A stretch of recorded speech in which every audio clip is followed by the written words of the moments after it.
guys, Jay Walia here and welcome back to yet another installment of PURA VIDA. I am in Cigar Bar KL. I know it's been a while, the reviews are getting less frequent, but you know what, I've been busy and trying out a whole load of cigars. So I got acquainted to this brand new brand actually called La Sagrada Familia.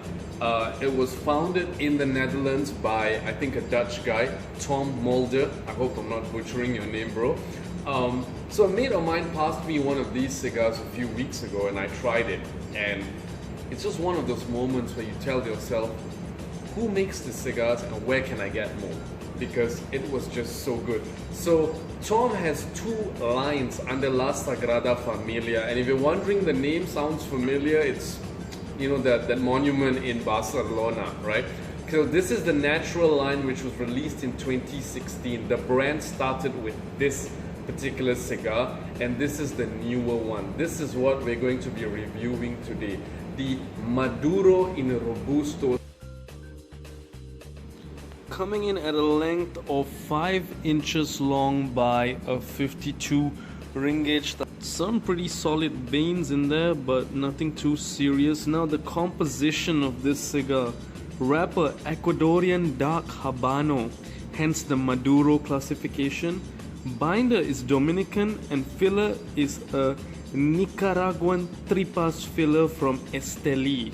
Foot is well packed.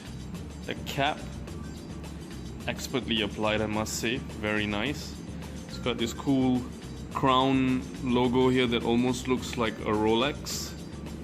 But you know, there's some sort of, I don't know if you guys can see this in the video, but there's residual oils on the wrapper. Now these cigars are produced in the Joya de Nicaragua factory, which is the oldest factory in Nicaragua. So there is definitely some element of heritage and pedigree to the tobacco that's being used in the cigars. While there isn't much information, I must say thank you very much, Tom, for sending the information to me. Now, these cigars were given to me by Tom, but that's because I asked him for it. That was how good the first impression that was made towards me when it came to the Maduro cigar itself. So I'm going to smoke it again now. This is my second time smoking this cigar. I mean, that is as good of a burn line as you're gonna get from a Maduro, but the ash column is just, it's simply gorgeous. And speaking of gorgeous, hello beautiful, this cigar, you know, from when I smoked it the last time to now, consistent flavor profile that I'm getting, very, very fruity and tangy. You know, it's almost akin to like Colombian coffee or even Ethiopian coffee. You know, you get that tang, but you don't get the acidic bite. You don't get any harshness at all. It is very, very fruity, almost akin, there's almost a citrus peel sort of note right there. You also get that sort of like passion fruit, that sort of nectarine type of sourness, a little bit of peach. It is very fruity. It's kind of tropical actually, the flavor profile. But my favorite bit about this cigar is, as it gets down to this level, you are confronted, or at least greeted, I would prefer greeted actually, with a creamy vanilla that just rounds off everything. You know, it's like a tropical dessert for now. Very balanced, you know, very little bit of spice, only on the retrohale. Retrohale's quite floral.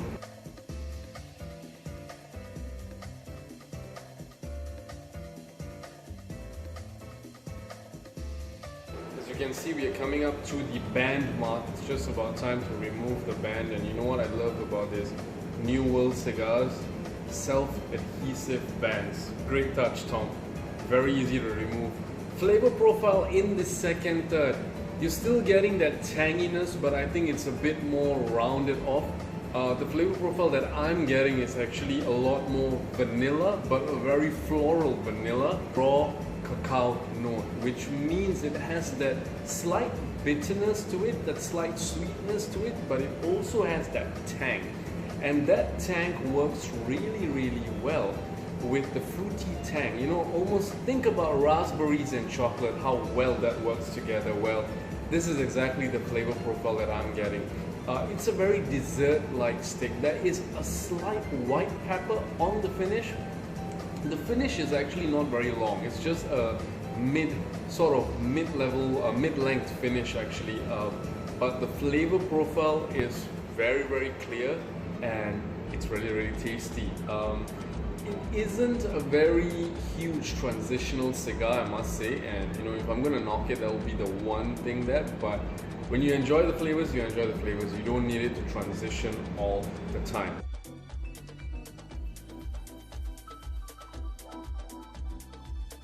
Get a bit more spice that comes to the fore.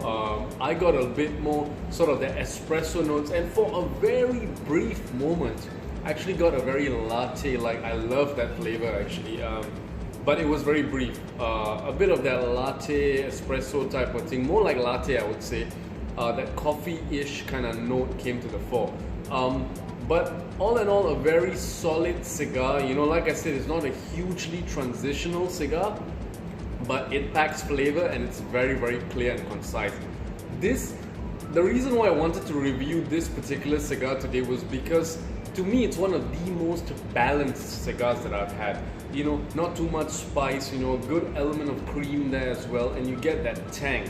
It's very rare to get tang, especially from a Nicaraguan cigar, but this is not a Nicaraguan puro, so I think the Dominican filler actually played a big part in it as well. Dominican binder, I believe. Brilliant cigar, Tom, great job, man. To me, super balanced, you know, such a wonderful cigar to smoke, such a joy to smoke actually. So yeah, hopefully you guys, you know, sort of can get your hands on some of the cigars. I don't know how soon Tom's gonna roll them out and when they're gonna be available.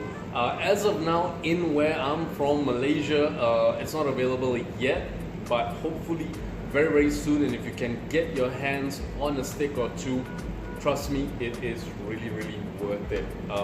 That's all for now from Pura Vida. I'll see you guys at the next installment. Till then, stay safe and stay smoky. Gracias and bye-bye.